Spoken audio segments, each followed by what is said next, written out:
চাঁপাইনবাবগঞ্জে মাদকদ্রব্য নিয়ন্ত্রণ অধিদপ্তর কর্তৃক মাদক বিরোধী টাস্ক ফোর্স অভিযান পরিচালনা করে বিপুল পরিমাণ গাঁজা সহ একজন মাদক কারবারিকে গ্রেফতার করা হয়েছে।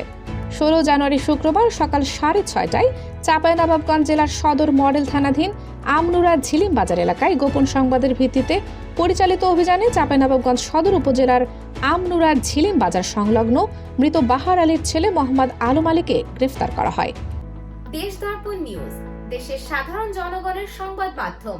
আপনার সংবাদ এবং বিজ্ঞাপন প্রচারের জন্য যোগাযোগ করুন স্ক্রিনে দেখানো হোয়াটসঅ্যাপ নম্বরে।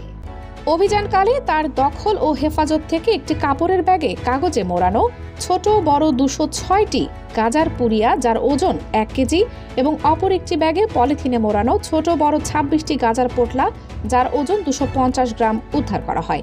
এ সময় সর্বমোট 1.250 কেজি গাঁজা জব্দ করা হয়। গ্রেফতারকৃত আসামির বিরুদ্ধে পরিদর্শক মোহাম্মদ রফিকুল ইসলাম বাদী হয়ে চাঁপাইনবাবগঞ্জ সদর মডেল থানায় একটি নিয়মিত মামলা দায়ের করেন। মামলার আইনগত কার্যক্রম প্রক্রিয়াধীন রয়েছে। মাদকদ্রব্য নিয়ন্ত্রণ অধিদপ্তর মাদক নির্মূলে সরকারের জিরো টলারেন্স নীতি বাস্তবায়নের দৃঢ় প্রতিজ্ঞ। জনস্বার্থে এ ধরনের মাদক বিরোধী অভিযান ভবিষ্যতেও অব্যাহত থাকবে।